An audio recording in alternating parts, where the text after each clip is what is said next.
આજે સપડા ગણેશ મંદિરમાં ગણેશ ચતુર્થીના દિવસે દર્શન કરી અને ધન્યતા અનુભવું છું.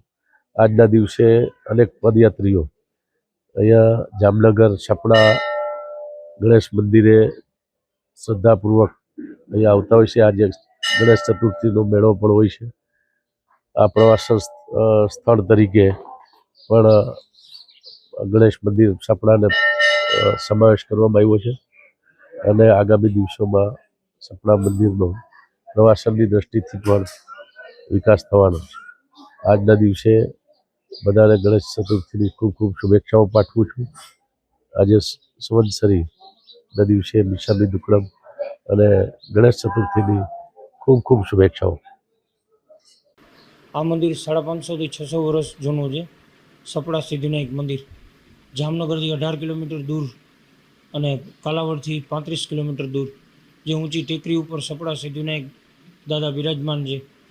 એ મંદિરે આજથી ઘણા વર્ષોથી વૈશાખ ગણેશ ચતુર્થી, ભાદરવી ગણેશ ચતુર્થી મહોત્સવ રાખવામાં આવે છે. જેમ કે આજના દિવસે ભાદરવી ગણેશ ચતુર્થી મહોત્સવના દિવસે રાતના 9 વાગ્યાથી સવાર સુધી લાખો દર્શનાર્થીએ પગપાળા કરીને આવીને અને દર્શન કરવાનો લાભ લીધો છે. જેમ કે એ દિવસે આજના સવારના અહીંયા કાર્યક્રમ ગોઠવવામાં આવે છે.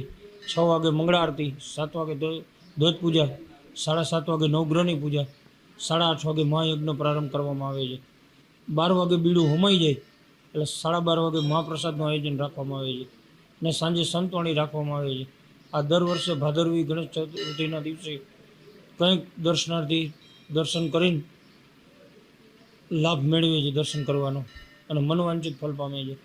એમાં એવું છે કે જેમ કે જુજલ હોય છે કે જે ગણપતિ મહારાજ જે જમણી સાઈડ સૂંઢ હોય ને ડાબી સાઈડ સૂંઢ હોય, જે જમણી સાઈડ સૂંઢ હોય છે એ સિદ્ધિવિનાયક કહેવાય છે કે એની પરેજ ઝાઝી રાખવી પડે છે. જેમ કે ગ્રસ્ત જીવન છે તો એ ડાબી સાઈડના સૂંઢવાળા ગણપતિ ઘરે રાખી શકે. એમાં તમે કદાચ હાજે માંદે મહિને ક્યાંય પણ નીકળી શકો તો કદાચ અપૂજ રહીએ તો એમાં દોષ નથી લાગતો, પણ સિદ્ધિવિનાયક મહારાજમાં દોષ જલ્દી લાગી જાય. બહુ ધ્યાન રાખવું પડે.